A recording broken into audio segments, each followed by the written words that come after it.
আমরা এরই মধ্যে আপনারা জানেন এই বছর আমরা পরিবর্ধনের, উন্নীতকরণের, সজ্জা বাড়ানোর কাজটা আমরা হাতে নিতে পারিনি আর্থিক সীমাবদ্ধতার কারণে। বিগত সরকার কোনো ফান্ড রেখে যায় নাই, সব তারা যে কোনো লুটপাট করে দিয়েছে। আগামী বাজেটে আপনারা এর মধ্যে শুনেছেন আমরা পর্যাপ্ত পরিমাণে, আমাদের মাননীয় প্রধানমন্ত্রী পর্যাপ্ত পরিমাণে বাজেট দিচ্ছেন আমাদেরকে হেলথে, এবং আমি যদি ভুল না বলে থাকি আমরা তৃতীয় বৃহত্তম বাজেট পাচ্ছি। মাননীয় সকল সংসদ সদস্যগণ ওনাদের নিজ নিজ এলাকার কোনোটা 50 থেকে 100, কোনোটা 100 থেকে 150, কোনোটা 250 থেকে 500 প্লাস, মানে আপনার ট্রমা সেন্টার, মা ও শিশু ক্লিনিক, বিভিন্নভাবে ডিউ লেটার আসতেছে। মাননীয় প্রধানমন্ত্রীর সকল ডিউ লেটারগুলি প্রত্যেক মন্ত্রণালয় থেকে আমরা ওনার কাছে পাঠাচ্ছি।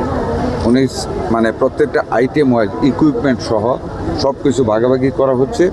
বাজেট ঘোষণার পরে ইনশাল্লাহ আমাদের সম্পদের যে সম্পদটুকু পাবো তার ভিতরে আমরা প্রত্যেকটা জায়গায় রোগী সেবা জনগণের গোড় দূরে পৌঁছানোর লক্ষ্যে এবং সকলের জন্য স্বাস্থ্যসেবা নিশ্চিত করার লক্ষ্যে অবশ্যই আমরা বিবেচনা করব প্রত্যেকটা হাসপাতালকে অধিকমাত্র শয্যা দেওয়ার জন্য, এবং ভাঙ্গা হাসপাতালগুলি যেগুলি খুব রিস্কি লাইফের জন্য, যেগুলি 70 বছর 100 বছর আগে হয়েছে, এগুলি কন্ডেমনেশন ঘোষণা করে আমরা নতুন মাল্টি স্ট্রিট ভবনের জন্য আমরা সিদ্ধান্ত নিয়েছি এবং করবো ইনশাল্লাহ। ঢাকা সিলেট মহাসড়ক, ঢাকা চট্টগ্রাম মহাসড়ক অনেক অ্যাক্সিডেন্ট হচ্ছে, এখানে আমাদের ট্রমা সেন্টারের প্রয়োজন।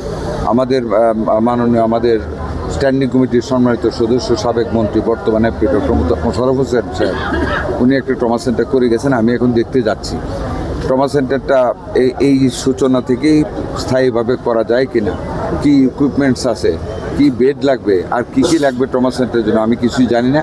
এখন দেখে যাব।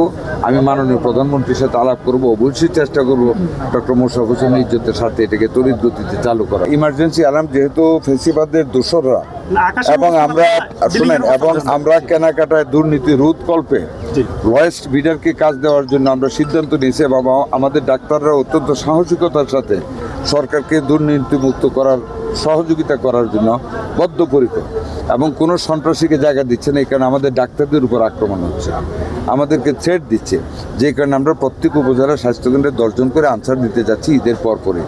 আর্মড আনসার, সশস্ত্র আনসার, একজন প্লাটুন কমান্ডার সহ।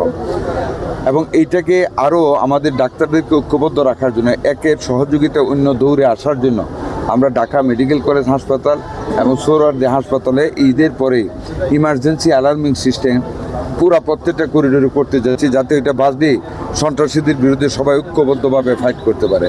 তো এখানে তো অলরেডি উনি শুরু করেছেন, সেটা বজ্রপাতের ব্যাপারে তো অ্যালার্মে বের হলে তো আরও ক্ষতি হবে, ভিতরে থাকতে হবে ওইটার জন্য ভূমিকম্প হয়ে যাতে ওইটা ঠিক আছে। তবে অ্যালার্ম সিস্টেমটা আমরা চালু করতে যাচ্ছি।